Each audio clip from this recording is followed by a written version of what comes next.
with what we're talking about today. But first of all, just welcome to Compass. Um, there's been a few changes since the last time you were here, and behind these walls here, if you can look, there's some offices where the walls are going up to the ceiling, so we did a little bit of construction. We have new carpet, some painting, so we've done a few things. We've been busy here. Our flywheel's been humming, but we got it all done on Monday. And then we hosted a big event here yesterday, and we have another one today. So, but love having everyone here. Great to see the turnout.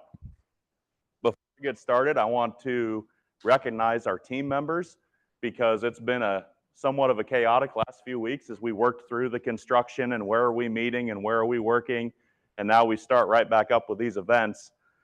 And so, in no particular order, Julie Greer, right back there. Everyone knows Julie. Cheryl Hurst,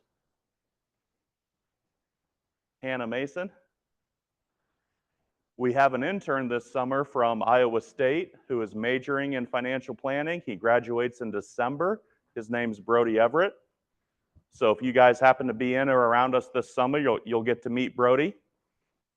You can ask him what this is too. Caleb Pearson, Guy Lehman. We're giving Guy a month off here, so he gets to be a spectator for this one. He does a great job always. Joe Waniger, right over here. Steve Connard, right back there. Michelle Bjorkren, right there. Alan Holstein, he's on vacation, and Nancy Economist is also on vacation, but that's the team. We have a lot to cover here today, but like I said earlier, it's kind of a very timely topic. You can't get on social media or look at the news or listen to the radio and not hear something about a hack or a scam, some sort of fraud going on. Thank you. And so the goal for today is that when you leave, you are going to have more knowledge than you came in with. So hopefully there's at least some morsel or some things here to take away. So as the title says, we can be proactive and on the front end of preventing fraud versus having it happen to us, right? At least to the degree that we can control it. As we talk through everything, the point of this is not to scare anyone. We don't want anyone thinking, you can't just live your lives and do the things you're doing. So it's not meant to scare, but it is meant to educate and inform, right? And help you guys out so you can spot fraud and ideally peace of mind, right? We want to have peace of mind in this area. So let's get started here. So what is fraud? Well, simple definition. It's a deceptive or illegal activity intended to deceive an individual or organization to gain financial advantage, right? So it's something where they're trying to take advantage of you as an individual, or they're trying to take advantage of a business. Here's some numbers just to put it all in perspective.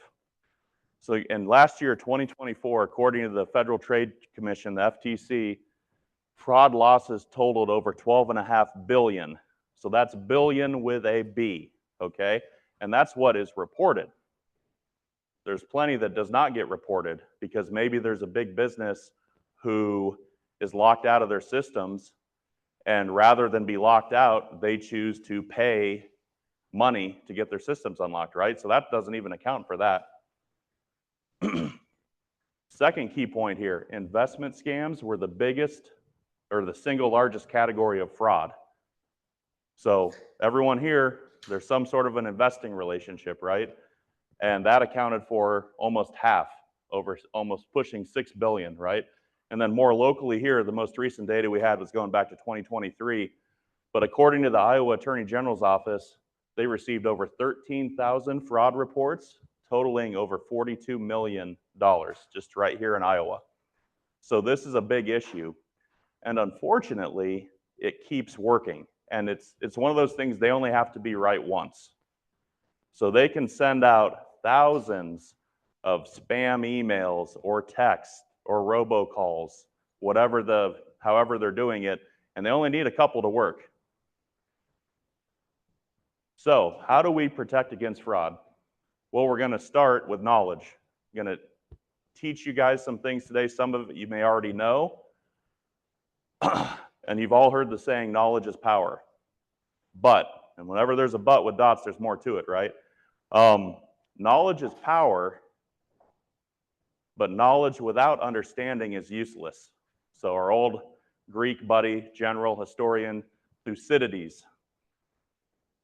Knowledge without understanding is useless, right? So it's one thing to know something, but we got to know the why behind it. We got to understand it. So that's hopefully how we can be proactive and prevent it. So here's types of fraud. And we're going to go through these. By the way, we got a lot to cover, but we will have Q&A at the end, just so you guys know. So if you have questions, feel free to write something down, remember it, and we'll do our best to hit everything at the end, okay? We have phishing. Some of you are probably familiar with that. That's one of the most common types. Identity theft, account takeover, investment scams, romance and relationship scams, wire fraud, business emails being compromised, and then an emerging thing now is everyone's familiar with AI. Well, there's some deep fakes and there's some generated scams that come from the AI world. So we're going to dive into each of these areas a little bit, and then we're going to get the understanding. This is the knowledge part, then we'll build on that with understanding. So what is phishing? This is something we've all seen. I have a few examples coming up here.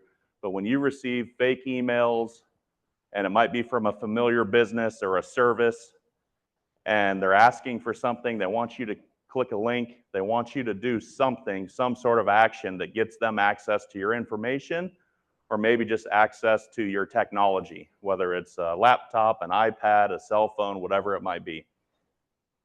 Smishing, which text messaging, by the way, is what SMS is, short message service. So smishing is where you get the text.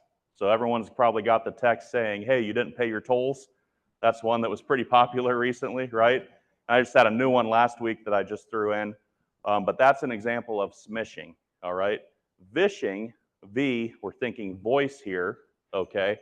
That's where you get the impersonation calls. So someone's calling you, and they're saying they're from your bank, or maybe they're saying they're your financial advisor, or they're from some company that you work with or you used to work with, whatever the case is, but some sort of a voice attempt. And the biggest tip here, how can we prevent these, is when you get an unexpected message from a business you would work with or a service you would use, or even a family member or a friend or these random texts, if it doesn't make sense, verify it, reach out, okay? No one's gonna have you pay tolls through text messages with a bunch of weird numbers, right? So we've all figured that one out. But for the ones that aren't as obvious, reach out, call your local bank, reach out to the lawn care service that, or who's purporting to be a lawn care service, right? But be proactive and change the way you're communicating. So if they sent you a text, maybe let's not respond with a text, but let's call them, right? Let's take it to a different medium of communication. Here are some obvious examples. A lot of people are familiar with Microsoft Office, so here's a Office 365 update. Your account's going to be closed. Please upgrade your services. Click here, right? Do you even have Office 365? Is it out of service? Is the wording, does it make sense? Your account is to be closed. Probably not how they would word it, right? So sometimes these things are poorly worded. The one on the right I like because that's obviously Citibank is a real organization. And they're saying, we've identified suspicious activity on your account. Now to secure it, they're asking you to click a link and confirm your identity. So on the surface, you might go, oh, okay, I have accounts with Citibank. I use Citibank well enough. They should not be asking you to confirm who you are. So that's why I highlighted confirm, right? So if someone's reaching out to you and they want you to confirm something, confirm an account number, confirm your social, your date of birth, confirm you have these accounts. Those are red flags. You know, warning signs should go up. If someone calls from Compass and it kind of sounds like me or it kind of sounds like Guy or whoever it is, but they're asking you for information we would already have, red flag, right? Hang up the phone. Don't respond to the email. Don't respond to the text. Reach out to us. Reach out to your bank, right? So those are just a couple examples. Here's a really two more good ones. So a lot of people use PayPal, right? And so here's just a simple email from PayPal. But if we start at the very top, see if this doesn't work. You can see the actual sender is not from the company, for one. Also, a lot of times they're giving you some source of urgency. There's a reason to act, and they want you to not think. Okay, if we're logical and we think about these things, they're easier to spot. But so oftentimes there's some timeliness, there's something urgent, response required, vaguely worded, bad grammar, poor spelling, we talked about that. And the last one, if you're on a computer, you can hover over the link. So where it says login, where it says resolution, and when you hover over the link, it will tell you where the link actually takes you. Because just because it says login or resolution center doesn't mean that's where it's going to take you. If you look at the bottom example, here it says yourbank.com being hovered over, but where's it really taking you? This is not yourrealbank.com, right? Don't do that with your iPhone. If you try to hover over it, you might just click it. So this is a computer thing where you hover over, right? iPhones just don't click it, or whatever your cell phone is. Here's our example of the unpaid toll. So this is another phishing, right? So a lot of you probably saw some version of this over the last 6 months to a year. So now, how do we protect identity and identity theft? This is where they're taking your personal information and they may use it to open accounts in your name. For a while, they were trying to file tax returns and get a refund if you owed a refund, get ahead of that. These are sometimes out of our control. Often they happen with data breaches. So when you see these large companies have a data breach, Target, Home Depot, whoever it might be, PayPal, or you read in the news where on the dark web they find 183 million was the last one, leaked emails and passwords, right? Some of it's out of your control on the information they get, but one of the things you can do for identity protection is, one, do your best, do your part, don't share that information. Again, if someone's calling asking for it, they shouldn't have to confirm that your account number, your social security is what it is. They should already know that. But also, use credit monitoring services, and also you can freeze your credit. So if anyone's familiar with those commercials for like LifeLock, that's an example of a credit monitoring service where they're watching your credit, they're looking for anyone that might apply or open new accounts in your name, and you're going to get a verification. Hey, did you open this new credit card? Did you open this new bank account? They're also searching the dark web for, are your usernames, your emails, are they out there? Is that information exposed? So they're a very useful service. And then I don't know how many people in here have ever frozen their credit, just a raise of hands. Some people have. Awesome. Very good. So when you freeze your credit, for anyone that doesn't know, you're simply not allowing anyone else to use it or access it. It does not harm your credit. It does not hurt it. It's simple to freeze it and to unfreeze it, and you do that through each of the 3 primary agencies. You do that individually. But that's a great way to shut down a lot of the identity stuff, right? So freezing credit and credit monitoring services. There's some you pay for, like LifeLock. There's some free ones. I've used Credit Karma before. It's free. It's Intuit runs it, so that does TurboTax, if people are familiar with that. They do a great job, and I have a credit monitoring service as well as Credit Karma, and half the time Credit Karma will alert me to changes before the service actually does. So they're on top of it. But I don't think it hurts to have someone else helping you in these areas. Account takeover. So account takeovers, this is where someone actually gets access to your account. And this, it could be where they obtained your username and password. It could have been online. It could have been a mistake you made. It can affect banks. It can affect investment accounts. Now, we're in control of your accounts here, but say you have an outside account at Fidelity or somewhere else where someone can just log in and say they're you, right? That's what we're talking about. And the biggest thing to protect account takeover, and we use it nonstop here, is 2-factor authentication. Is everyone familiar with that? So if you're trying to log in now, or if you're calling your 401k provider or whatever the case might be. You can't do that these days without someone texting you a code or sending you an email with a code. And sure, it might be a little bit of a hassle, but that ensures that you are who you say you are if you're going to be doing something with your account. And just about any type of an account now, you can elect or opt in to have two-factor authentication set up if you don't already have it by default. So if you're using accounts where you don't have it, I would encourage you guys to go ahead and get two-factor set up. It's a great way to combat this. Investment scams. So cryptocurrency has been in the news a lot, and there's unlicensed brokers or there's platforms where they're touting that you can buy some version of cryptocurrency. And it might be legitimate, but it might not. So you really need to be, that's an area that's rife with scam. One of the reasons crypto was created is because it's separate from all the regulation around our normal banking and financial service industry. But since it is off on its own, that also means that they are not regulated. And so it's easier for the scammers and the fraudsters to get in there and try to take advantage of you. Another red flag, of course, is if you ever have someone promising you a high return. You know, maybe you see an ad on a website or in an email and it says, click here, you know, guaranteed 20% returns. We can't even say that word in our industry. We have rules against that.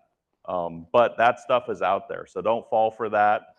And how do you beat this? Well, the tip with these two are, one, discuss if you have a financial advisor, which everyone here does, but let's say you're talking to a friend, a family member, a coworker who does not have one, encourage them to talk with one, because the advisor can help suss out, okay, is this a legitimate offer or is this not? You know, what is it valid? And also, there's a couple terms, FINRA and SEC there. Well, FINRA is a place where you can go and see is a representative, someone who's purporting to be a broker, are they actually registered with FINRA or not? And is this approved by the SEC? So those are a few organizations you can look up just to make sure that whoever you're dealing with is legitimate. But that's probably the best way to handle these. And the last thing I would say is if something seems too good to be true, it is. You know, as much as we'd all like to win the Publishers Clearinghouse, I think they still send those out, right? You didn't, but it sure would have been fun, but it just didn't happen, right? So don't fall for that one. Another one that's more prevalent now is romance or relationship scams. And this is a tough one because someone's going to go online. They're probably going to connect with you via a social media platform, Facebook, Instagram, whatever it might be. And they're going to start building a relationship with you. And likely it's not whoever you think it is, it's not. It might be some teenager in India or China or someone in Russia, who knows. But they're going to gain your trust. They're going to build a relationship. They're going to have a compelling profile, a compelling story. It's going to get emotional. But eventually they're going to request some sort of a favor, money, personal info. Well, that's the first red flag, right? And how can you avoid this? Because a lot of people do have social media relationships and connections, business, personal, otherwise. Nothing wrong with that, nothing to be scared of. But at some point, you should be able to talk to that person and meet them in person. You know, and if you can't get them on the phone and you can't see them in person because they're on the other side of the country, big red flag, right? And no one should be asking you for money or personal info through social media. That's just, you don't do it, right? So again, change the form of communication. If all these interactions are happening on Facebook, get off of Facebook. Find a different way to communicate. But those are very prevalent. And one thing that can impact people is where people can be very vulnerable emotionally is widows. So if you know a widow or a widower, keep that in mind because that is a prime target, obviously, for a romance scam, right? And they will look all that up. They can look at the obituaries. They'll do all these things to try to get your information. These are a little less common, but they can be damaging. Wire fraud or email compromise. In these cases, they're going to impersonate your bank or impersonate someone else that you might be doing a transaction with. Let's say you're buying some land You're buying a house, maybe it's something on the other side of the country, and there's a wire involved. Well, you need to be very, very careful with that. We do not do much, if any, wires for that reason, because when you send a wire, it's gone. Okay? It's not like if someone uses your credit card and you call the credit card company. When you use a wire, it's gone. Maybe they can work and get it back, but it's a lot harder, and it has to be caught instantly. So in general, wiring is pretty risky, but it is common in real estate transactions, and the tip here is just really verify who you're dealing with. You know, if you're buying something from someone you've never met before on the other side of the country, really do your due diligence. Go meet them, talk to them, reach out to a third party to verify they are who they say they are and they have what they say they have. You know, there's scams where someone's offering to sell real estate on the other side of the country and they don't even own it. But if you went online or you went on social media, it appears they own it, and then they're going to try to get you to wire the money, right? So you really got to do your due diligence and be careful on that one. And lastly, on the types, so the AI, the deep fake, this is more used at the corporate level. So I don't, at least at this point, this isn't something that anyone here is probably going to experience, hopefully. But they can take your voice and they can imitate your voice or someone you know's voice. And the example I used earlier, if you ever get a call from Compass and it's one of our teammates or someone saying it's one of our teammates and they're wanting your information, well, we already have it. So you shouldn't be confirming anything. And also, if it sounds like us, but then the conversation doesn't feel natural, you start to feel something in your gut like, you know, I just talked to Guy last week, or I just talked to Justin at our last event, and I'm pretty sure that we already talked about that and they know that. Why are they asking me about that, right? So just have your antennas up and, again, change the form of communication. Get off the phone with them, call Compass, call our number, and say, hey, I just got a call from someone saying that they're one of you. Did you really just call, right? So just doesn't hurt to be careful. Now, where is all this coming from? And this is understanding the why. How do they try to manipulate you or get you to fall for one of these schemes? And it's called social engineering. And so social engineering is where they look at all these different sources of information, what's online, what's in the dark web, what businesses have been hacked, publicly available information that everyone posts on their social media. And they take all that and they engineer some sort of a story that's going to get to you. And so here are, if you looked at any scam, okay, or any fraud attempt, these are the common themes or the common threads amongst them. And I just kind of want to walk through these first at a high level, and then we'll look underneath the hood. So the first thing, they're going to exploit your human emotion. Trust, fear, greed, something emotional so that you are now not thinking logically. You're not thinking with your head, right? You're probably thinking with your heart. There's concern, there's fear, whatever it might be. They're going to impersonate a trusted individual or organization. They're going to impersonate someone you know, a business you work with. There's always a timing element. There's an immediacy. There's a deadline to it. Or maybe it's secretive. It's something you don't want to talk about because it could be humiliating. And then there's urgency. You have to get it done now, right? Your membership's about to expire. You're going to lose your license if you don't pay the toll. Your grandson's going to jail if you don't pay the bond, right? All of those things. And so, you know, to kind of unpack on those a little bit, trust, you know, fear, greed, desire to help, curiosity. So they're going to, if they contact you and they're purporting to be a trusted contact, they're using your trust against you, right? They're using the fact that it's someone you think you know. Fear would be an example of the grandson's going to jail or you're going to lose your license.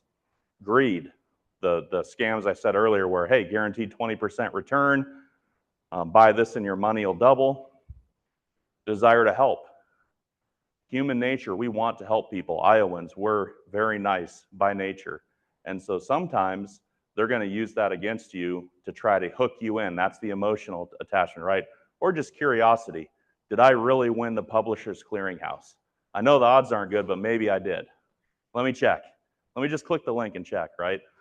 They're going to impersonate organizations. So they can be again, a bank you work with, a service you use. They can impersonate a friend or a family member. Deadlines, if you don't do it now, someone's going to jail, you're losing your license. Also, it can be something surprising or even embarrassing. I went to a workshop on fraud a few months ago now, and an example that was going around in another state is people were getting emails that were saying they were from the FBI, and there was a couple versions, but they were saying that basically you're under investigation for things we don't want to think about, but let's just say solicitation or things with kids. I'll just leave it there. So imagine if you get an FBI message like that that looks like it's real, and so they're exploiting your fear. They are saying that if this doesn't get taken care of, everyone's going to know and everyone's going to hear about these bad things that you've done. It's humiliating, which discourages you from talking or sharing with someone else or going, boy, I just received this really weird message and I know it's not meant for me, but also I'd be really embarrassed to even bring it up, right? And then also the last one is there's usually some way that they're trying to get you to click a link in an email or a text, or they're requesting information or payment information from you to make it go away, whatever it is. Save the grandson from jail, save yourself from public embarrassment, help someone doing good, whatever the case is. But so those are the common themes that you should be looking out for. So when you get these unexpected emails, texts, calls, whatever it might be, your antennas should go up if you start feeling emotion, if you start feeling immediacy. And that's the best thing to be aware of and be thinking about if you're talking with your spouse or a family member or coworker, someone at church, whatever it is. If they bring this up to you, and I got a weird, really listen into that and give them that third party perspective, because sometimes when you're in the middle of it, it's hard to discern. So why do they work? If on the surface we can figure all this out, why do they work? Well, it's the psychology of it. For one, they can catch us when we're vulnerable. We're all very busy these days. We're jumping from one thing to the next. Our phone's going off. We got notifications. We got things going on with family and friends. There's work. And so now when you open that message, on the surface, again, it's a familiar business. It's a familiar person. It's something that just needs to be done. So they catch us when we're busy. So when you're scrolling through your email and you're just kind of quickly going through things, if you're deleting, I think that's okay because you're deleting. But if you're clicking any links, stop, be present in the moment, really think about what you're doing here. Because when you're not present in the moment, multitasking, end of the day, that's when we can be vulnerable. Another thing, human nature, there's something called truth bias. We believe what people tell us. Our brains are primed to believe something is true before considering if it's false. So think about that. If I tell you something, your human nature, the way our brains are wired, before you ever have any doubt that I might be fooling you, the first thought is, this is truthful, this is a real statement. And that's just the way we're wired. And I think that's a good thing in most instances. That's a positive thing for us as humans. But in this instance, it can set us up. It can open up the door a little bit. Another way that scammers work on us psychologically is they use authority. So I've kind of referenced already, if they're calling and they're saying they're the local sheriff, or they're emailing saying they're the FBI, or they're a deputy, or even if you're in an organization, someone might reach out to you and say they're the CEO or the president, right? Someone above you, but they're using authority to convince you. And then they're going to take advantage of human tendencies. We as humans, we don't want to expend mental energy if it's not necessary. So in other words, it's easy to just click a text, click an email without really pausing and being present and thinking about it. And that can open the door again, right? And then the last thing is, especially here in Iowa, we don't want to be considered rude or uncooperative. So I've heard instances where some person who's nice and helpful, a good Iowan, is getting a call or an email or a text, and maybe they fall for something or they at least get halfway down the road before they realize it, just because we're coming from a place where we don't want to be rude, we don't want to delete something or not respond to something or be rude to someone on the phone. But you know, I think in these cases it's okay. Like, we can be Iowa nice most of the time, but if you don't recognize them or you have a gut feel and it's a scam, no need for Iowa nice. Just move on from them. So some popular current schemes. The toll scam, we just talked about that one earlier. The grandkid or the family member in trouble. How many people have received a call or a text or an email related to that one? Anyone? Okay. What's scary is, again, if we combine some of these elements, but if you combine the social engineering with it, they will realize from social media your grandkid, your niece, your nephew, your daughter, your son is traveling right now and they're on spring break or whatever the case is. And then they reach out and try to do that, right? So that's the social engineering element, where it's not just a random thing, but they're trying to make it personal to you. This happens in the business world too. We had a meeting yesterday I referenced earlier. They are now looking at, everyone's familiar with LinkedIn, kind of a professional social media. Well, for some large businesses, and this happened 2 years ago, I'll use an example. This was on TV, so I can share this one. A couple years ago in Las Vegas, one of the major casinos, MGM, and all their properties were shut down for a few days by hackers, and I think they cost them over $200 million.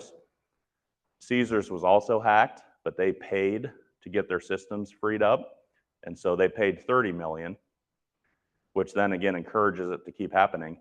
But what happened with MGM is they did social engineering, and they learned a lot about someone that was kind of the head of the IT department for all of their properties. And then they impersonated that person, and they went to someone under them and said, hey, you need to do XYZ update. And as soon as they did that update, that let them in their system, right? So just an example of social engineering. Again, those are more high-level schemes. That's not what is probably going to be what you guys see. It's going to be the emails, the texts, the weird calls. But that's all that stuff is out there. Tech support, that's an old one, but it still happens sometimes. We already talked about Prize One. Cryptocurrency, false guarantees, romance scams. Another one is sometimes a spouse's email can be hacked. And then through that, now they gain access to someone else they know in the family or the other spouse, right? And they convince them something to do with an account. So that's another one to be mindful of. And communication, right? So, hey, honey, did we open a new credit card, or did we open a new account, or did you really need XYZ, right? Do you really need that account info? And just having those conversations, having that communication can help with that. And another one, employment scam. So if anyone's looking for work, or maybe you have family that is looking for work, that's another way where they can gain a lot of information. Because think about what you put on an application. You put a lot of information about yourself. And so they are posting fake jobs that are appealing and would get people interested. And then they get the information through the application. And now they're going to reach out and do some sort of social engineering to get access to you in some way, shape, or form. So those are other popular current schemes. The toll one I already showed you. This one was very interesting on the right as you guys are looking at it. This is one I received, and I did actually have a package being delivered by FedEx, and it was going to require a signature by me. So I don't know if it was coincidence or if it was some level of social engineering where somehow they realized I was receiving a package around this time. But this showed up a day before my package. And I thought it was really weird because my package shouldn't have been there yet, but they're basically saying, hey, we need you to sign. You weren't there. And they're wanting me to click that link in the middle. And if you look at the very top of who it came from, that doesn't look like FedEx, right? Derek73, blah, blah, blah, at Outlook.com. I don't think that's legitimate. But still, the timing is what got me. And so here's another little thing that you can do, and here's what I did. You can actually sign up with FedEx, and you can do the same with UPS. But this caused me to sign up with FedEx. So now anytime someone's using them to send packages to me, whatever it might be, I'm getting an actual update from FedEx. And I did that, and sure enough, as soon as I did that, I could see that what I was waiting for wasn't going to be there for like 2 days. But there was some level of social engineering here somewhere. Maybe they got it through email. Maybe it was something on the side of the business where I ordered it from. But again, that was just a delete. This is, the PayToll one's gone away. I just received this maybe in the last couple of weeks. So this is a newer one. I don't know if anyone else has received this. Yes? Show of hands, how many people have received this one? Has anyone else received this one? So it's from the DMV.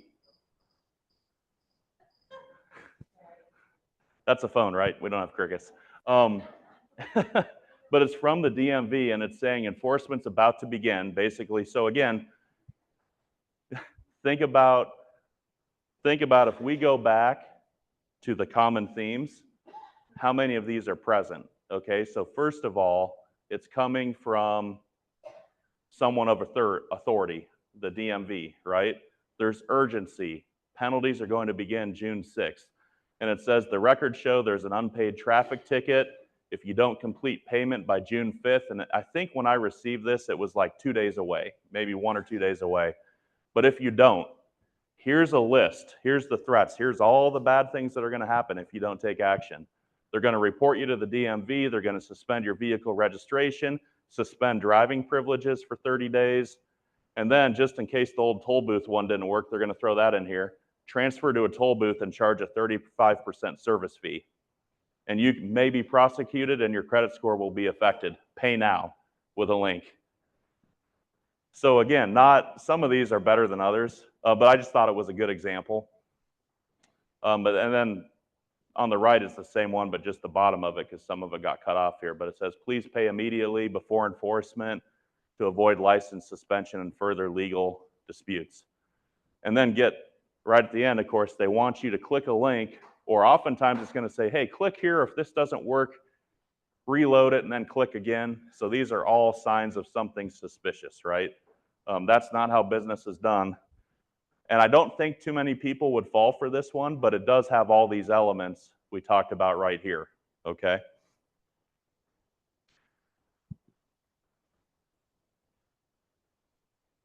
So how can you protect yourself? One, never provide sensitive information over the phone, email, or text. So think about the process of, I'd say most, if not all people here have probably opened an account with us, an investment account. So obviously when we're doing that, we're going to gather your information, but after that we have it. So there's no need to ask again. There's no need to call and confirm anything. And you shouldn't provide that to people that you don't know and trust. Listen to your instincts. If something feels off or it doesn't add up, stop, assess the situation, and ask someone not involved for their opinion. Lean on a friend, a coworker, a spouse. Don't keep it a secret. Ask, hey, I just received this thing. What do you think about this? Is this legitimate or not? Or you get that call from the supposed family member that's in trouble, and it's your grandson. Well, call your daughter and say, hey, have you heard?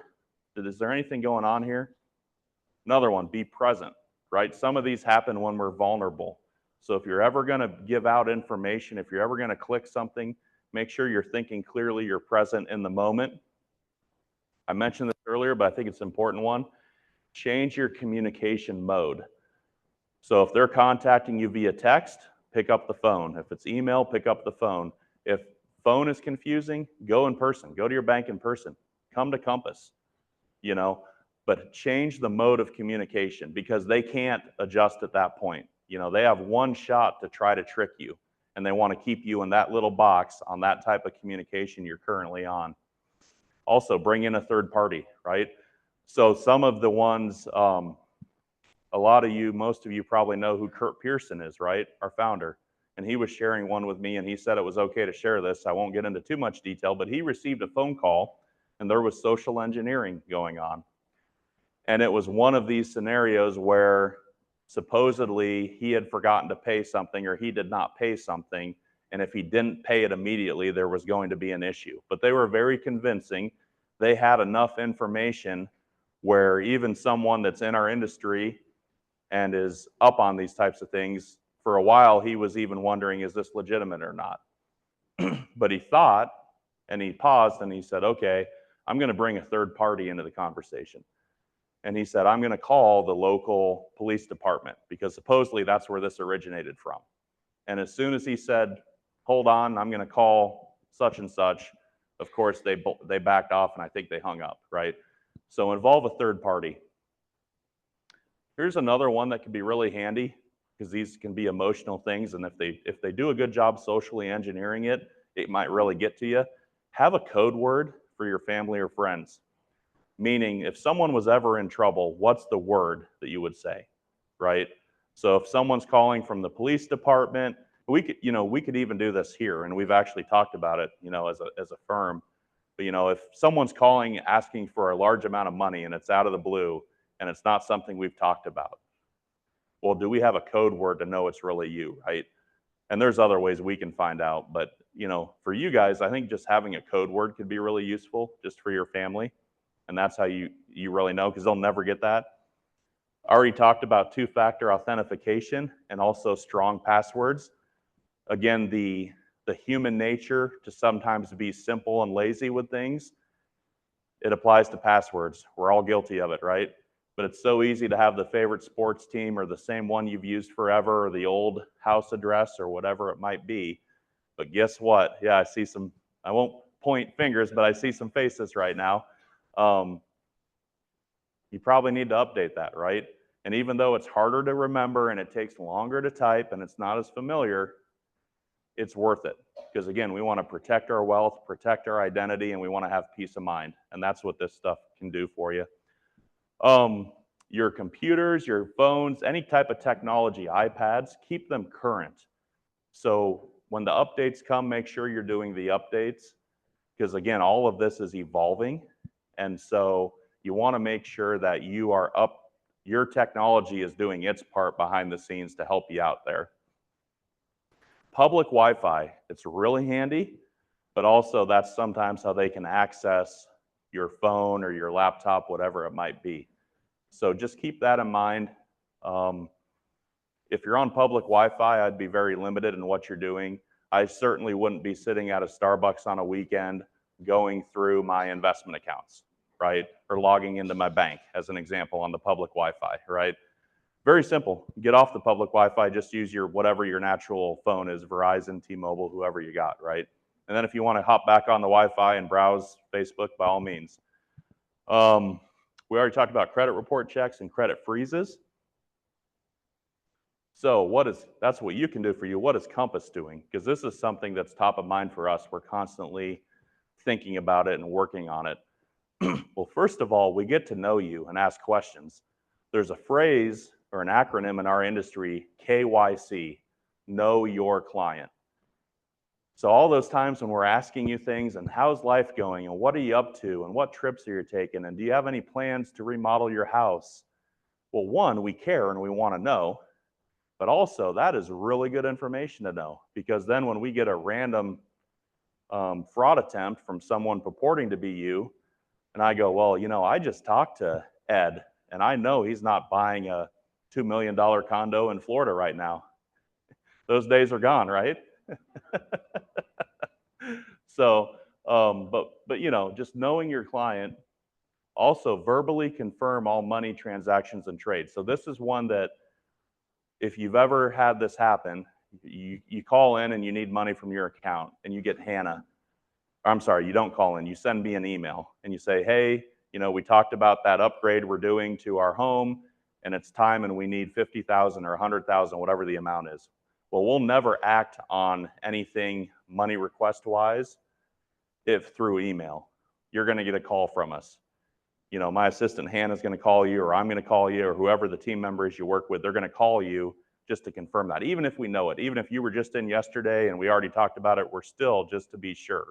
And if we have questions, we might dig deeper on that. So another thing that comes up, and I wanted to share it because it's something we think about, but this is an opportunity to share with you so it doesn't come across the wrong way, is let's say you're requesting money for something.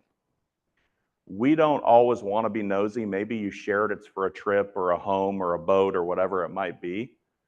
But we may ask you, well, what are you going to do with that money? Or do you have anything fun planned? And you can share what you want. You don't have to share.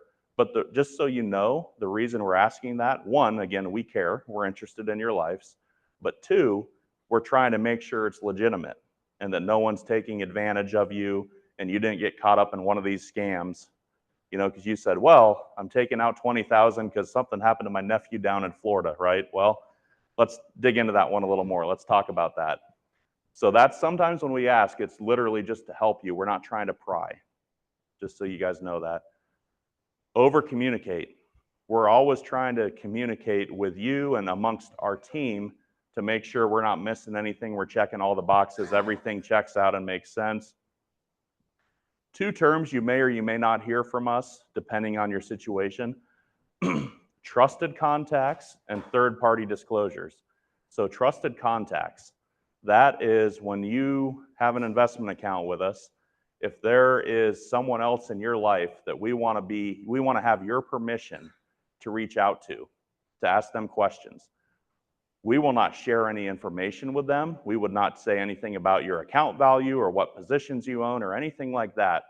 But what we could do is if, I get a call from someone, if I get a call from Rick and he's wanting to do something that sounds a little off to me, well, if he has a trusted contact, I can just reach out to that trusted contact. It can be a spouse, it could be a kid, it could be whoever you want it to be. And I can say, hey, have you talked to Rick lately? Is everything going okay with him? So that's kind of what a trusted contact allows. It allows us to have another person to communicate with on our end. Again, we're not sharing any of your info, but we can get info from them. And think about this for people, if you have parents that are aging or elderly where they become a little more susceptible mentally, that's where this can be very helpful. Third-party disclosure. That is where we can share your information with a third party. A great example is a CPA. So if anyone is using CPAs and it's tax time and your CPA needs a form and, well, shoot, I know it got mailed out, but I don't know where it is and the CPA needs it. And you call us and say, hey, can you send my CPA the form? And we might even know the CPA. We might have referred you to the CPA. But our rules, we're not going to just send your information to a third party, even if we know them and we know you, unless there's a form for that. And if you've signed off on a form, then we're allowed to share that information with a third party. So those are a couple things. If those things resonate with you or those are things you think might be helpful in your accounts, the trusted contacts and the third party, you can bring them up next time you're in with your advisor, and you may already have them as well. Other things we're doing to protect you, we have constant, ongoing, continuing education and training on fraud. It's evolving. We're going out and we're going to other places, other clinics and things like that, where we're just trying to stay on top of it. We have compliance checks behind the scenes on our end to make sure all our systems are up to snuff. Compliance checks, technology checks. So compliance checks, think of that more as like processes of how we process things. We have a lot of checks we do there, checks and balances. Technology, the software programs we use, the computers we use, we have a lot of checking there going on. We have third parties that come in and essentially kind of stress test our systems to make sure everything's up to snuff and everything is secure. And it's the same with LPL Financial. Background checks and due diligence for third parties. If we are going to use a software program from a third party, we're doing a lot of due diligence and research on our end to make sure that they are buttoned up, and they have to be approved for our systems. And LPL has a very high standard for that. And so if they're not approved by LPL and they don't get through LPL's vetting and they don't get through our vetting, then we don't use them. And also redundant systems. So we have redundancies where if something happened, if we got locked out of our systems, we're not paying a bribe, right? We have a way to access our systems where we don't get locked out, and more importantly, you guys aren't locked out of anything either. And the same goes for LPL. So those are some of the things we're doing to protect you. So let's see how we're doing on time here, Guy. Right about right. So do we have any questions or thoughts or things to share? Yep, just a couple comments. Sitting in the back listening to this, the most effective ways that Justin has covered are the simplest, which is great for us. It's basically adopting zero trust on any incoming electronic communication. It is trust but verify. Everyone's familiar with that? Trust but verify. I would even say don't trust but verify, right? Okay. Zero trust on incoming electronic communications. I've heard it said by computer security experts, two-factor authentication avoids 98% of fraud. It's huge. Huge tool. Use it if you can, in every way that you can. Two-factor. Don't answer unknown phone calls or texts. Automatic delete. Automatic no answer.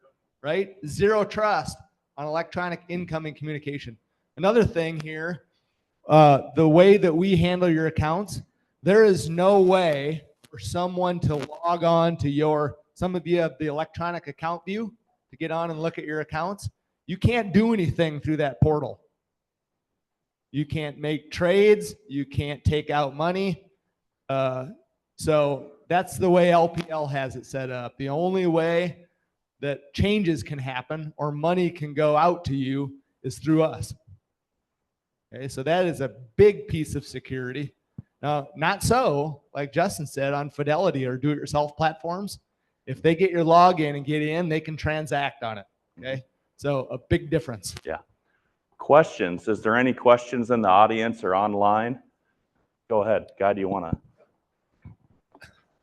Not so much a question, but I know that from my experience working with the SHIP program, that the State Insurance Division also has a senior Medicare patrol to address Medicare fraud, which has become a huge issue. It's another so one. They certainly want to know if there's anybody that suspects a fraudulent Medicare related charge. They want people to report that. Yes, that's a good point. And as we're going to the next question, there's so much here we could talk about, and I tried to keep it on the areas we hit today, but just a couple simple ones. With credit cards these days, you've all heard of the card skimmers, gas stations and other places. The Apple Pay or something where you can tap your phone, or even the credit cards now where you can tap, go for that. Switch to that if you don't have it, because now you're not having to swipe. The numbers aren't being transmitted, and those skimmers aren't as effective that way. Next question. When you suspect fraud, like I recently received an email from Social Security, supposedly, right, sure, saying I owed $1,700.92 or something like that. I immediately went onto the website and accessed my account, and there were no notifications there. Yes. I did forward that email to the Attorney General's office. Is that the kind of thing we should try to do? Absolutely. You know, they're so prevalent that usually they get aware of them pretty fast these days. It's not long before everyone figures out the pay toll text is fraudulent, and you're seeing it on KCCI News or whatever the case might be. But yes, forward it to your local law enforcement. You know, back to the example I shared earlier that Kurt went through, he did forward that on to the police department and gave them information, right? Or forward it on to that organization, whoever it might be. So definitely don't keep it a secret, because even if you think it's obvious, don't keep it a secret, because again, they only have to get right once, right? So share these things, talk about them with your friends, your family, whatever the latest one is you get, because you want to make sure someone else knows it's not real. What other questions? Yeah. Where are we going here? Yeah, I know. I have a page on my phone that lists all my passwords to everything. And I have about 30, like many people do, and they're all a little different. Is that really unwise? And if it is, where would you suggest keeping all these passwords where it's handy? Yeah, well, you can reference it? It's a great question. Did everyone hear that? Yeah, common thing. One, if they're all in one place on your phone, if someone were to get into your phone, now they have access to it, which can happen, or if you lose your phone, right? So one, you could lose where you keep passwords yourself, but also even if you have it where you can recover it, someone else can get in there. So that's not the best approach, right? And sometimes with all this technology, it helps to go back to a simpler time. So if you write them down on a piece of paper and they're in your office, you got them. They're not with you all the time, but you got them. And no one can hack in and get them that way, right? So sometimes going back in time a little bit to a simpler time is one way to evolve around this. Now, if you were going to store them on some sort of an electronic device, again, it goes back to the protection. So I wouldn't just have it in an open notepad where anyone can click notes and open it up on your phone. Have it somewhere where it's password protected on your phone. There are apps where you can get the two-factor authentication going again, right? You can use Face ID, but do something to protect yourself beyond just leaving them saved on a Word doc on a computer or saved in a note file on your phone. Yeah. Next question. I think there's, okay. Well, mine's not a question. It's just something that happened once. Is I got a call and they asked, is this, they asked my name. Is this who it is? And I said, yes. My husband said, you do not say yes to that because they can use it against you. That's Yeah. a fraud too. I think that's good advice. Yeah. Again, so what was the question there though? What was the theme there? If we talk about common themes, they're wanting you to confirm something, right? Is this who it is? Like, if you don't recognize them, if you don't know who it is, if there's not a reason for them to be calling you, it's okay to be rude. Hang up. Yes. I saw just recently, I think this week, and it was either from the Des Moines Register or Huffington Post. If you get, like say I have something on my email, articles that I'd like to read, and then I decide I don't want that anymore, if you go to the bottom and click unsubscribe, this article said that's not always a good idea, that could be going to someplace you don't know. Have you heard that? So I'm not totally familiar with that one, but obviously anytime you're clicking a link, kind of like we talked about earlier, where is that link really going? And if you hover over that link, it may tell you if you're on a computer. So, but I'm not familiar with the whole unsubscribe thing. I wouldn't doubt it. Wouldn't doubt it these days. I think did Carol have a question? Yeah. This goes back actually to echo what you just talked about on unsubscribing. It can work really to your disadvantage to unsubscribe because what you're doing is validating your email to that sender. And they just recently had a small section on 60 Minutes about the dangers in that. And they say, don't click on it, just delete it without reading it. And I can testify that it's not a good idea. Yeah. Justin, it's 1 o'clock. Yep. We're right on. I think we got time for one more quick one. All right. And then we'll wrap up here. Yeah. I've got two items. We were hacked and got all of our information out in the public. And one thing I was concerned about was my Social Security number, because as you mentioned early on, one of the things they like to do is file false tax returns with big refunds on them. You can go to the IRS, and the IRS will give you what is called an IP PIN number. And that IP PIN number has to be on every communication that goes to the Social Security office, or they will not pay any attention to it. And that includes your tax returns. The interesting part about this is they renew that number every January with a different number. So that number does not stay in use over long periods of time. But the IRS will furnish an IP PIN to verify that it is in fact you that's filing. The other thing relates to frozen credit. We have had our credit frozen for a long time. One thing you have to be careful of is if you want to do something with someone who's offering you 12 months finance free, they will want to check your credit. If you have your credit frozen they cannot check your credit. You have to actually unfreeze your credit, which you can do for like a 24-hour period in order for them to do the credit check. So there is a little bit of a drawback to using that, but it is very useful for freezing your credit. Hey, Dick, follow-up question for you on the Social Security, the PIN number. How long are they going to continue doing that? I assume that they continue to do that as long as you don't tell them you don't want it anymore. Okay.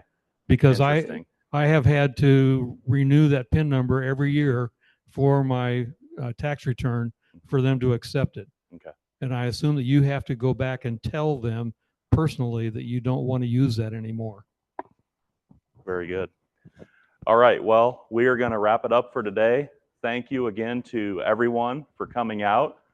Like I said at the beginning, hopefully you learned something knowledge-wise. More importantly, hopefully you can use it. You understand the why, and we can be proactive with these things. Share the information with others. And just looking ahead, we don't have a monthly educational event in July, so a little time off for the summer. We are back here in August for an economic update with Dan Holtkamp from JP Morgan. So thank you all again for being here. Thank you for your business. Thank you for your trust.